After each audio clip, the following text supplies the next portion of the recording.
En el espacio exterior hay una bomba 100 millones de veces más potente que la atómica.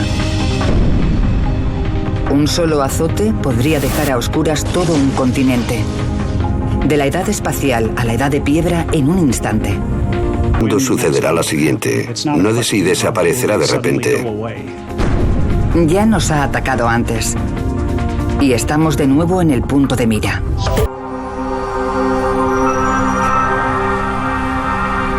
Quebec, 13 de marzo de 1989. La ciudad está sumergida en el invierno, con temperaturas bajo el punto de congelación. De repente, a las 2:44 de la madrugada, un transformador de 100 toneladas de la red eléctrica de Montreal se sobrecarga. Apagón. La ciudad queda sumergida en la oscuridad. 6 millones de personas se quedan sin electricidad. El astrónomo Sten Odenwald explica cómo se desarrolla la noche. Todas las luces se apagaron literalmente. En 90 segundos se pasó de operar al 100% a un apagón total. Al amanecer, el termómetro marcaba 13 grados bajo cero y aún no había electricidad. Las operaciones a vida o muerte se realizaban gracias a generadores de emergencia. El apagón duró 12 horas, pero el desastre podría haber sido mucho peor. Si no hubiese sido por unos cuantos transformadores en Estados Unidos, millones de estadounidenses habrían quedado también sin electricidad. Pero, ¿qué provocó que los transformadores se sobrecargaran tan violentamente? ¿Por qué Quebec se sumió en la oscuridad? No fue un ataque terrorista, ni un error humano. El culpable no estaba en la Tierra. Fue el resultado de una explosión gigante a 150 millones de kilómetros de distancia, en el Sol. 3 días antes de que la red eléctrica se colapsara, los astrónomos del Centro de Predicciones del Clima Espacial de Colorado observaron una región activa en el Sol. De repente, en su superficie, se produce una explosión gigante. Un fogonazo blanco de miles de kilómetros y millones de grados de temperatura. 150 millones de kilómetros después, una enorme ola de radiación impacta contra la atmósfera terrestre. Luces de colores bailan en el cielo desde Alaska hasta México. Quebec ha sido golpeado por un fenómeno natural invisible pero inmenso. Una tormenta solar. Una explosión del Sol tan impresionante y una ola de energía tan enorme que es casi imposible de medir.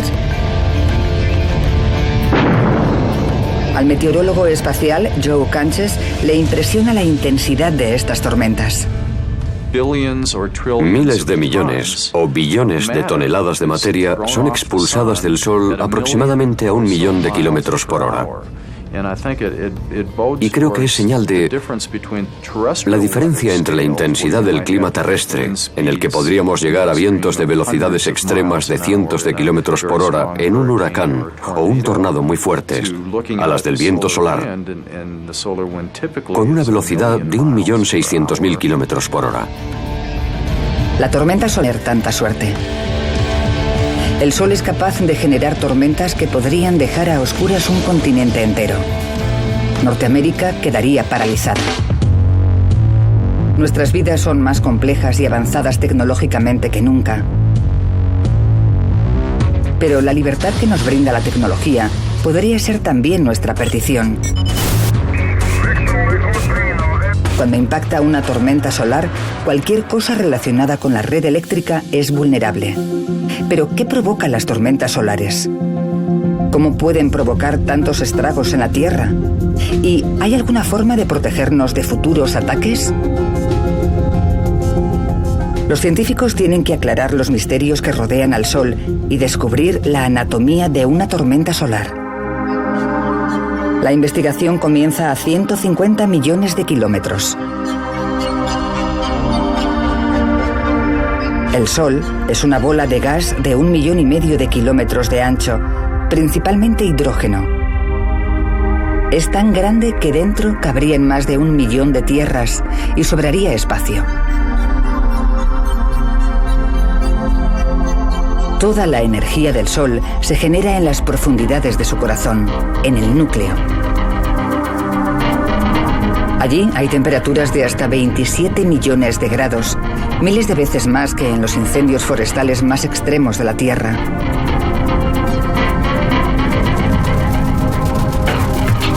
Cada segundo, millones de toneladas de hidrógeno se convierten en helio. Esta fusión nuclear produce más de 5 millones de toneladas de energía. El Sol irradia más energía en un segundo de la que el mundo ha utilizado desde sus inicios. La consecuencia de toda esta energía son enormes dosis de magnetismo. Enormes campos magnéticos antes de volver a sumergirse de nuevo. Estos arcos son tan enormes que la Tierra podría atravesar uno de ellos con 160.000 kilómetros libres a cada plasma supercaliente, eléctricamente cargado con protones y electrones. Un solo bucle contiene la energía equivalente a 10 millones de volcanes en erupción a la vez. Estos bucles son en ocasiones la primera señal de una tormenta solar inminente.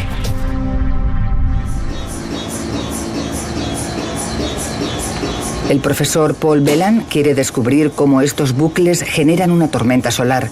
Para ello, recrea la superficie del Sol en su laboratorio. Tenemos los ingredientes principales de lo que sucede en el Sol. Establecemos un campo magnético arqueado. Tenemos un plasma ahí que puede conducir electricidad como el plasma del Sol.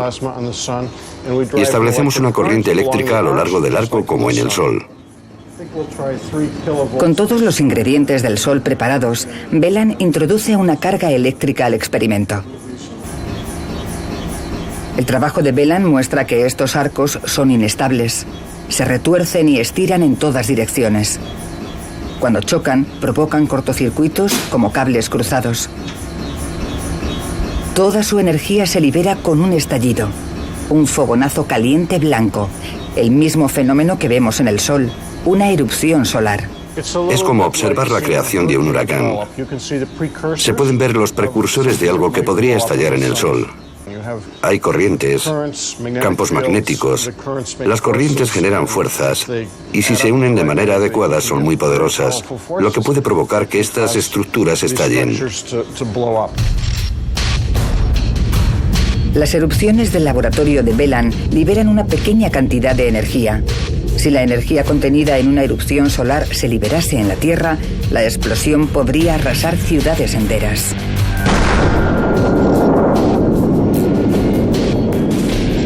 La onda expansiva se sentiría en el otro lado del planeta. Casi toda la vida quedaría exterminada. Sería mucho más potente que todo el arsenal nuclear de la Tierra. Las erupciones más pequeñas son mayores que 1 millón de bombas nucleares explotando a la vez. Las más grandes, mayores que 1 millón de millones. El doctor Karel Schreiber estudia el poder de las erupciones solares. Una erupción grande es una cantidad inmensa de energía que no tiene equivalente en la Tierra. Una sola erupción contiene la energía suficiente para dotar de energía a Estados Unidos durante miles de años. En 1997, la NASA capturó esta imagen de la superficie del Sol en el momento en que una erupción solar explotaba. Muestra la onda expansiva. La onda extendiéndose miles de kilómetros por la superficie. Avanza tan rápido que podría rodear la Tierra en menos de 1 minuto. Una erupción solar tiene una enorme potencia, pero no es responsable del fallo eléctrico de Quebec.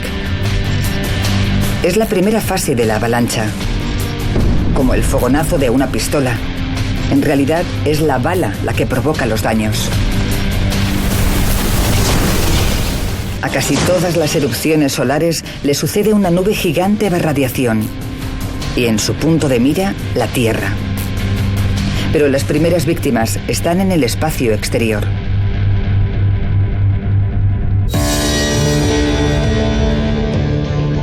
Hace años que los científicos espaciales conocen la amenaza que suponen las tormentas solares. Pero el Sol es impredecible y en ocasiones hasta a la NASA le puede pillar desprevenido. El 14 de mayo de 1973 se lanza la primera estación espacial estadounidense, Skylab.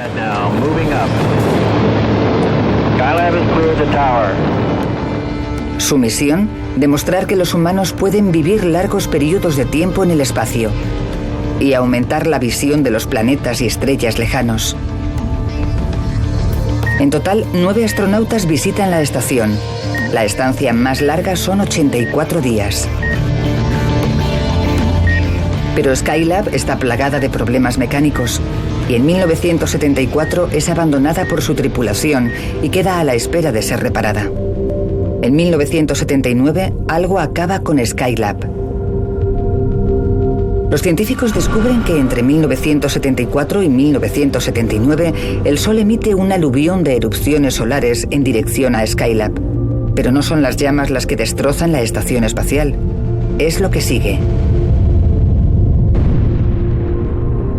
A los pocos minutos de cada erupción surge una ola gigante de radiación.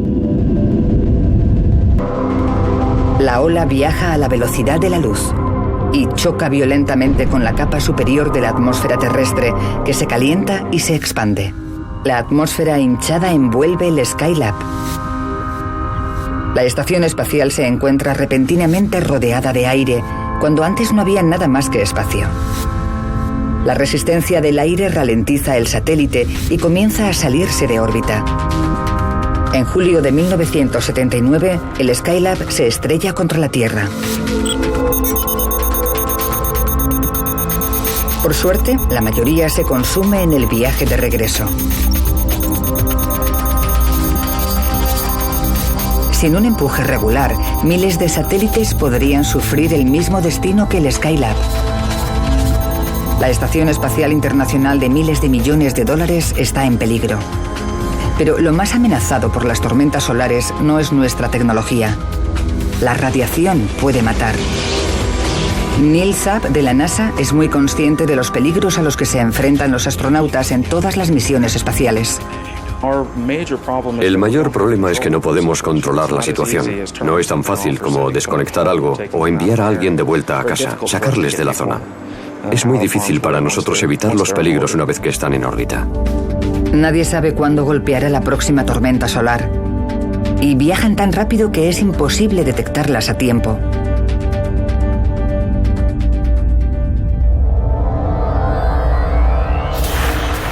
Proceso de ignición, preparados para el lanzamiento. En 1972, la NASA se salvó por los pelos. En abril, el Apolo 16 aterrizó en la Luna. 8 meses después, aterrizaba el Apolo 17. Entre estas dos misiones, el Apolo 16 y el Apolo 17, sucedió este importante acontecimiento. Una tormenta se desencadena en la superficie del Sol. 10.000 millones de toneladas de radiación azotan la superficie de la Luna. Al contrario que la Tierra, la Luna no tiene atmósfera para proteger a los humanos de los efectos de la radiación. Si los astronautas hubiesen estado ahí cuando golpeó la tormenta, habrían absorbido dosis potencialmente letales de radiación. Pero, ¿qué ocurre cuando una tormenta solar descomunal se dirige directamente a la Tierra? Evidentemente no podemos quitarnos de en medio. A pesar de su poder, estos estallidos de radiación son simples ondas propagándose por el espacio interplanetario. La tormenta solar que chocó con Quebec es un tsunami.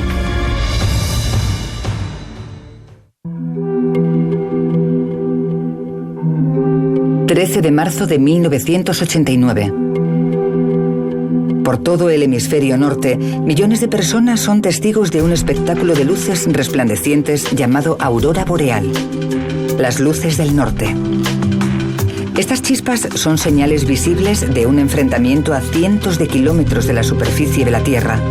Una guerra entre el Sol y el escudo protector invisible de la Tierra, la magnetosfera. Nicola Fox conoce el escudo como su propia casa. El Sol nos proporciona todo lo que necesitamos para poder sobrevivir en la Tierra, pero de la misma manera podría quitarnos todo en una fracción de segundo si no tuviésemos la magnetosfera para protegernos. La magnetosfera envuelve completamente todo el planeta. Este escudo invisible fluye desde el núcleo de la Tierra. Surge desde el polo sur, envuelve toda la Tierra y vuelve a introducirse por el polo norte. Sin la magnetosfera, toda la vida terrestre sería vulnerable a la radiación solar de alta energía. Estas partículas pueden penetrar los tejidos vivos y provocar serios daños en las células. Cuenta atrás, 15 segundos. Orientación interna. 12, 11, 10, 9. Comienza la secuencia de ignición. El 20 de julio de 1969, Neil Armstrong es el primer hombre que pisa la Luna. Es uno de los grandes logros de la humanidad. Han aterrizado. Recibimos las imágenes con calidad. Pero durante la misión, Armstrong y el copiloto Buzz Aldrin ven unos destellos de luz dentro del oscuro módulo del Apolo 11. Incluso lo ven con los ojos cerrados. Hemos perdido la señal del Apolo 11 detrás de la Luna. Cuando vuelven a la Tierra, los astronautas informan de lo que han visto. Los científicos de la NASA están desconcertados. 6 años después, descubren que estos destellos de luz son producto de rayos cósmicos altamente energéticos que penetraron la nave espacial y los ojos de los tripulantes.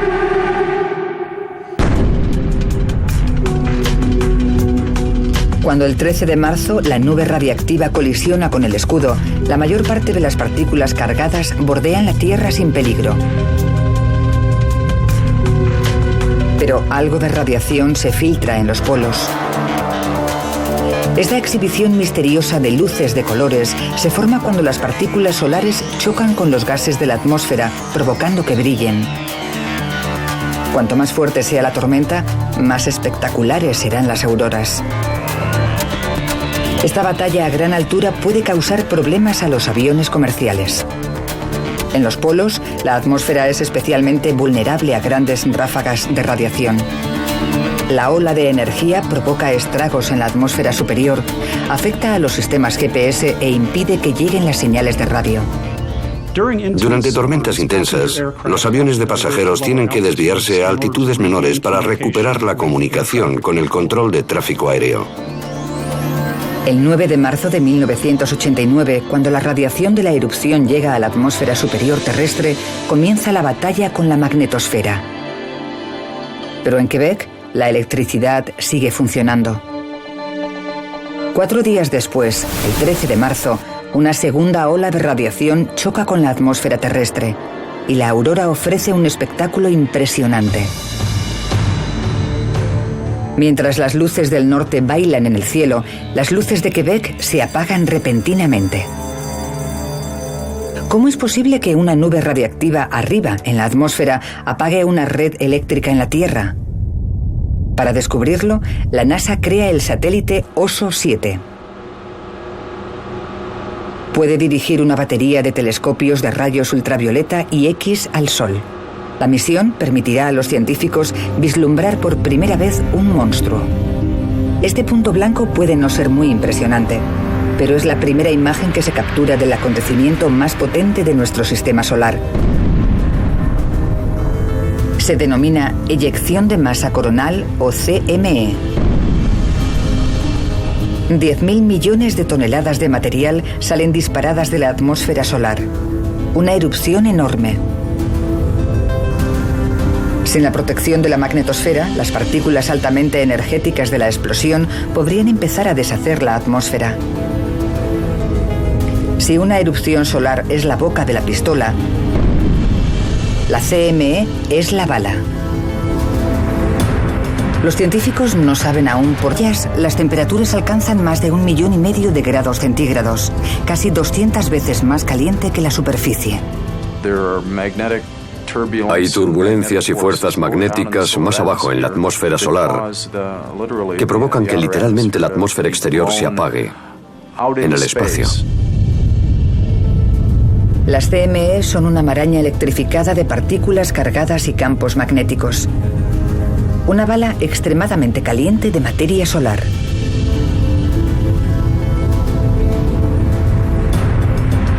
Una CME parece una erupción solar, pero es 100 veces más potente. Antes de conocer las CME, pensábamos que las tormentas magnéticas que tenían lugar en la Tierra eran consecuencia de esta luz que se ve en el Sol, las erupciones. Cuando supimos más del Sol nos dimos cuenta de que son las CME las que en realidad provocan las tormentas magnéticas. Casi la mitad de las veces que se produce una erupción solar le sigue una CME, pero viaja cientos de veces más despacio. El 9 de marzo, una erupción solar provocó una ola de radiación. La ola viajó a la velocidad de la luz por el espacio. Chocó con la atmósfera terrestre en solo 8 minutos. La eyección de masa coronal llega 4 días después. Es lo que provocó el apagón.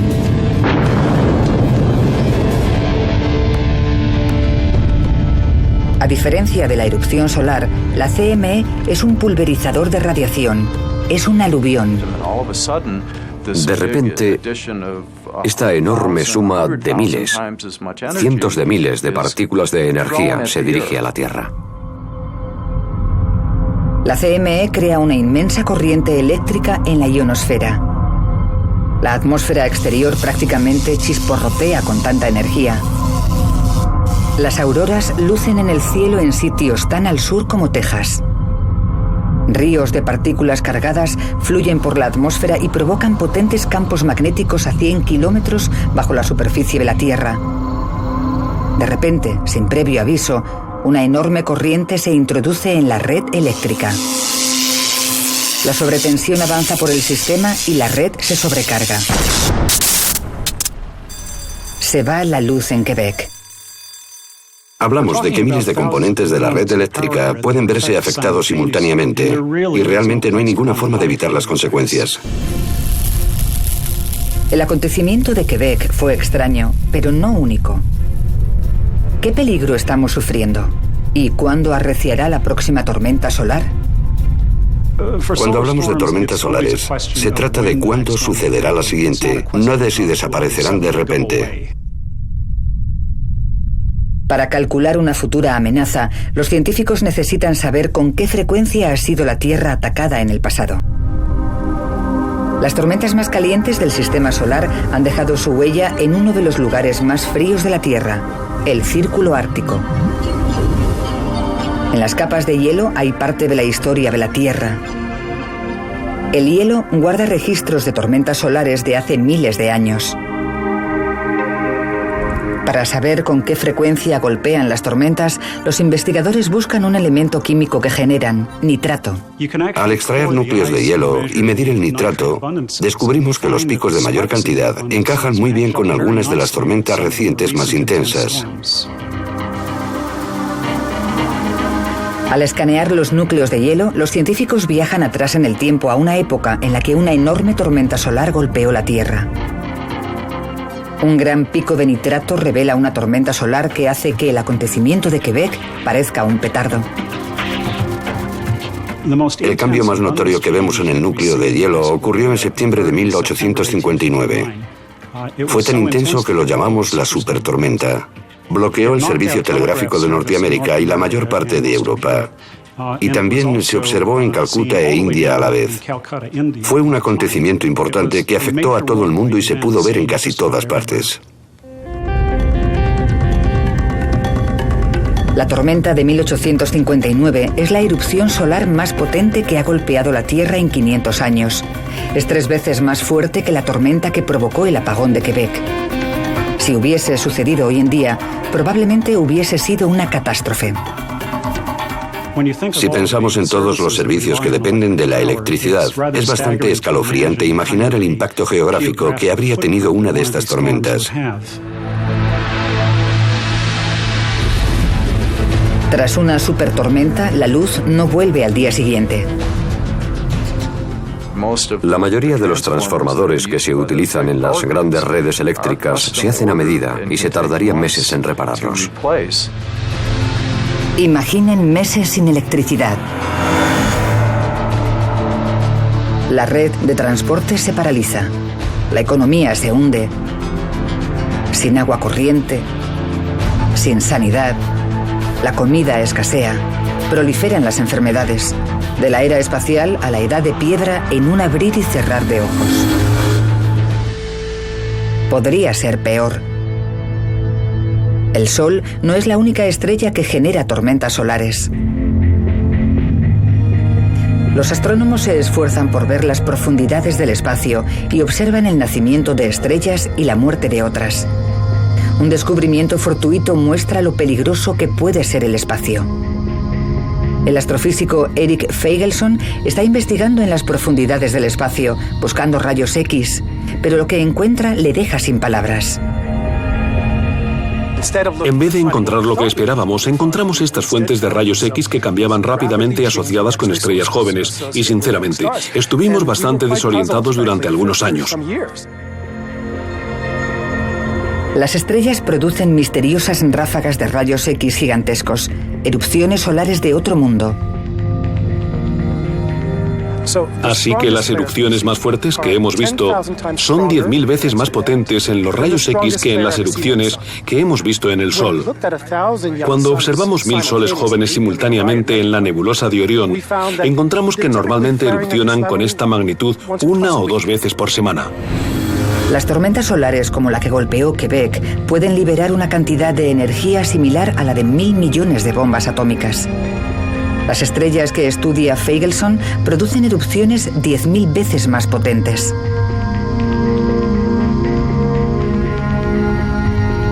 El telescopio Hubble registra una erupción en una estrella a 450 años luz de la Tierra. Esta erupción es tan enorme que si chocase contra una colonia espacial, acabaría con algo más que con la energía, acabaría con el planeta. Los científicos lo llaman supererupción. Las supererupciones no se crean a partir de una sola estrella. Hay regiones en el espacio donde casi todas las estrellas lo hacen. A 1500 años luz está la nebulosa de Orión. Es una neblina brillante de gas y polvo. Con rayos X, el polvo desaparece y solo quedan las estrellas.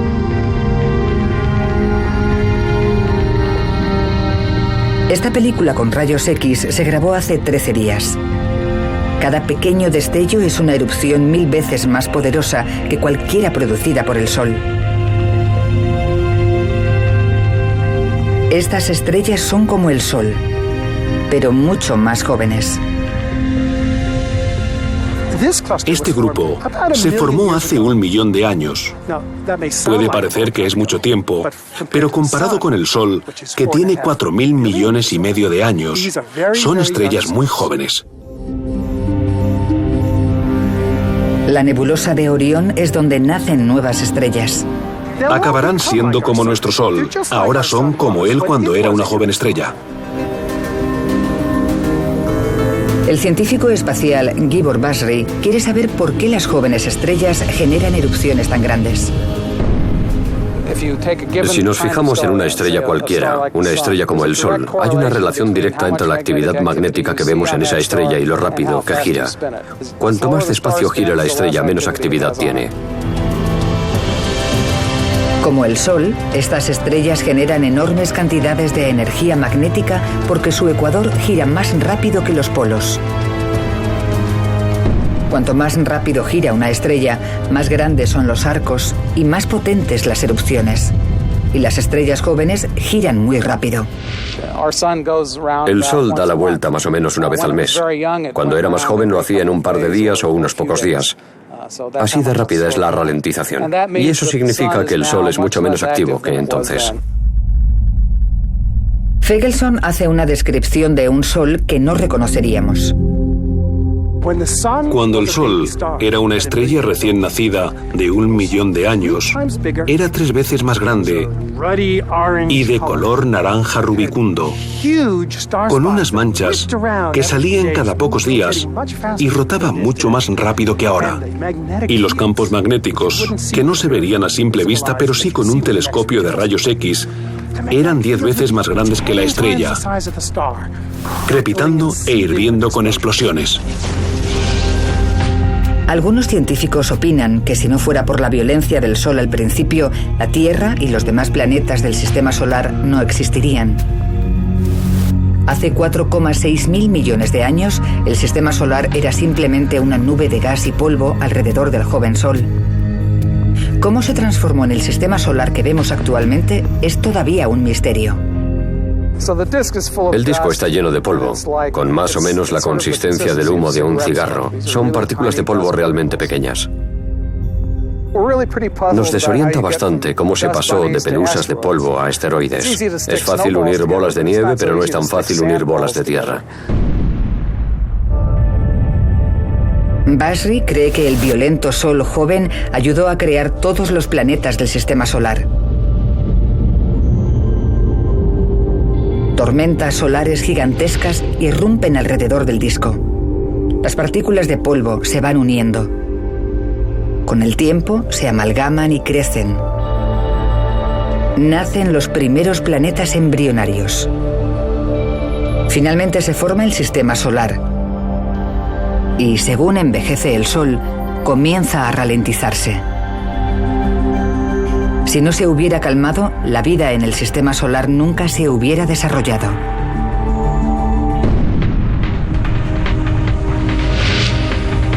Pero todavía, cuando el Sol estornuda, la Tierra se estremece. Hay muy poca protección frente a los efectos de una tormenta solar enorme. La única manera de proteger nuestra red eléctrica es apagándola antes de que golpee la tormenta. Pero, ¿cómo podemos predecir un berrinche solar? Las tormentas solares son una seria amenaza para la vida tecnológica del siglo XXI. Es urgente predecir cuándo y dónde golpeará la siguiente.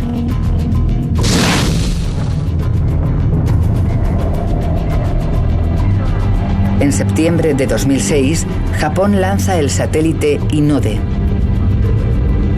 Es una misión de 3 años para trazar un mapa de los complejos campos magnéticos del Sol. La información que envía podría ser clave para pronosticar una tormenta solar. El Hinode orbita a 600 kilómetros de la Tierra. Su cámara enfoca directamente a la atmósfera solar. Envía las fotografías más claras que se han hecho nunca de la superficie del Sol. En diciembre de 2006, el Hinode captura estas imágenes novedosas.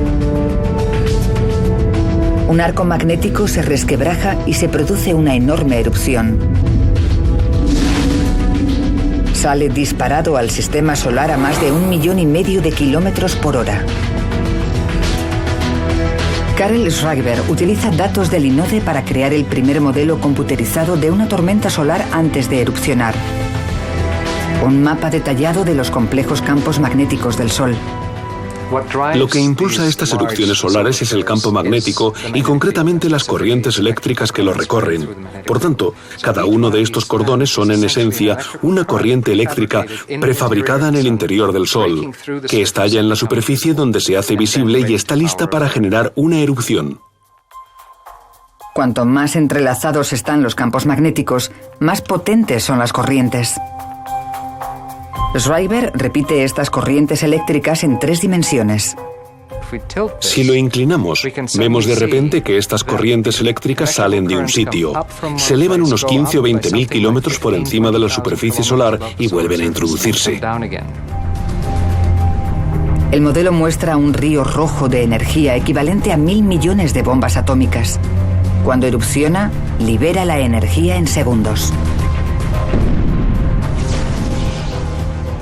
La cantidad de energía que sale de esta erupción es absolutamente asombrosa. Es el equivalente a 1 millón de millones de bombas atómicas detonando a la vez. Antes, un río rojo de corriente más grueso que la Tierra. Después, casi nada. Esto es exactamente lo que ocurrió 3 días antes del apagón de Quebec. Si el INODE reconociese uno de estos densos hilos de magnetismo antes de una erupción solar, los científicos podrían ser capaces de predecir cuándo golpeará la siguiente tormenta solar. Hasta que dispongan de esa tecnología, los meteorólogos espaciales utilizan un método para analizar la actividad solar de hace 400 años. Las manchas solares. En el Sol, líneas de magnetismo se retuercen y despliegan. Cuando las líneas se abren paso en la superficie, se forman parches negros. Se conocen como manchas solares. Es una película hecha por el satélite japonés INODE y lo que estamos viendo son 2 grandes manchas solares. El tamaño de la Tierra es más o menos así. Las manchas solares pueden llegar a ser 2 o 3 veces el tamaño de toda la Tierra. Algunas son pequeñas, unos pocos cientos de kilómetros, que es el tamaño de las cosas que podemos ver en el Sol. Las manchas solares se forman porque la atmósfera solar está más caliente que su superficie. Los arcos magnéticos bloquean la atmósfera, haciendo que las manchas solares ardan en un entorno más frío que en la superficie de alrededor, 6.300 grados frente a 10.000 grados. Las manchas solares salen y se van en ciclos de 11 años de máximos y mínimos. En un mínimo solar hay pocas manchas solares y menos erupciones. En un máximo solar hay 200 manchas o más, todas disparando arcos magnéticos. Una semana antes del apagón de Quebec, los astrónomos identifican un grupo de manchas solares en el extremo oriental de la superficie solar. El apagón tiene lugar durante un máximo solar. El próximo máximo está a la vuelta de la esquina, en el 2012. El ciclo de manchas solares nos indica que la pistola está cargada, pero no avisa de cuándo o dónde impactará la bala. Cuando los arcos magnéticos se cruzan, se aprieta el gatillo y sucede una erupción. Alcanza la Tierra en solo 8 minutos, demasiado rápido para tomar medidas. Pero la parte más dañina de una tormenta solar es más lenta. Una eyección de masa coronal puede tardar 4 días en llegar. Si supiésemos cuándo golpeará la ola solar, podríamos salvar la red eléctrica, apagándola.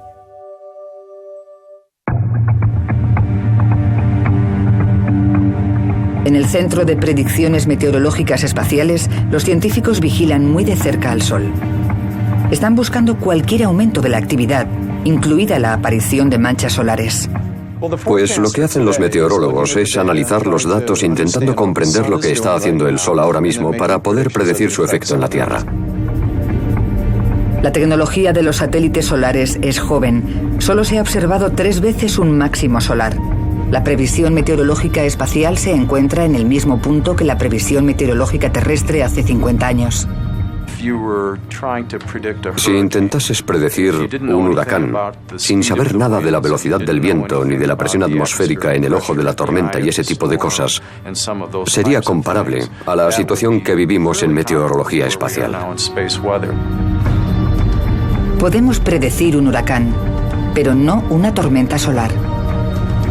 Una vez que sale de la superficie del Sol, es prácticamente invisible. Puede contener hasta 10.000 millones de toneladas de materia, pero se esparce millones de kilómetros cuadrados. Solo un puñado de átomos en cada 30 centímetros cúbicos. No podríamos ver una de esas tormentas acercarse a la Tierra a simple vista. Están tan diluidas que producen un vacío mejor que el que se crea en un laboratorio. Los instrumentos de los satélites son lo bastante sensibles como para detectar las tormentas solares, pero hay una trampa. Si una se dirige hacia nosotros, es muy difícil conocer la velocidad a la que viaja. Es como el bateador de un partido de béisbol. Cuando la bola se precipita hacia el jugador, es imposible juzgar su velocidad exacta. 3 strikes y está fuera. Si los científicos se equivocan en la velocidad de una tormenta solar, podríamos retroceder a la Edad Oscura.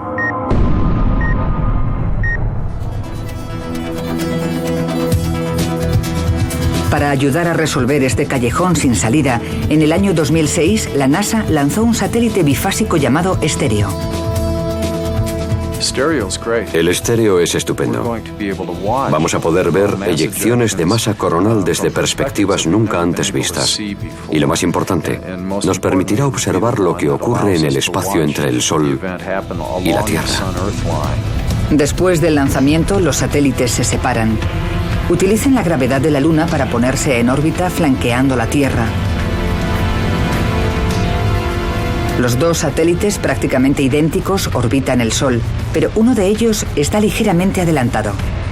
Ofrecen la primera visión tridimensional y en estéreo. En concreto, el cálculo de tiempo en los pronósticos. Y eso nos permitirá intentar mitigar sus consecuencias en la Tierra.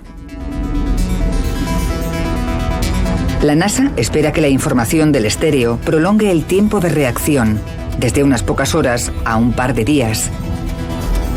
Así se podría evitar que apagones como el de Quebec volvieran a incluso predecir las tormentas solares antes de que naciesen. El estéreo podría proteger nuestro estilo de vida de las tormentas solares. Durante miles de millones de años, el Sol ha bombardeado la Tierra. Afortunadamente, la magnetosfera protege el planeta de los estragos del clima solar. En el espacio estamos expuestos. Esto podría llegar a ser un gran problema para futuras exploraciones espaciales. La NASA planea crear una base lunar en el 2020 y enviar un hombre a Marte en 2025. La Luna y Marte están muy poco protegidas contra las tormentas solares. Para proteger a los astronautas, la NASA está diseñando protectores, probando escudos artificiales, incluso desarrollar drogas que expulsen la radiación del cuerpo. Es un momento muy emocionante para hacer lo que estamos haciendo. Hablamos de enviar personas para que pisen un suelo extraño. Y con extraño quiero decir que es un cuerpo distinto, un cuerpo celeste distinto. Es muy emocionante para nosotros. En este momento la NASA desconoce cuánta radiación hay ahí fuera. En el espacio encontramos un ambiente con una radiación altamente variable, lo que significa pasar de factor 10 a factor 1000 en unos minutos. Y es algo que no podemos controlar. Para descubrirlo, la NASA lanzó la sonda Odyssey en 2001. A bordo hay un instrumento para medir la radiación de las tormentas solares.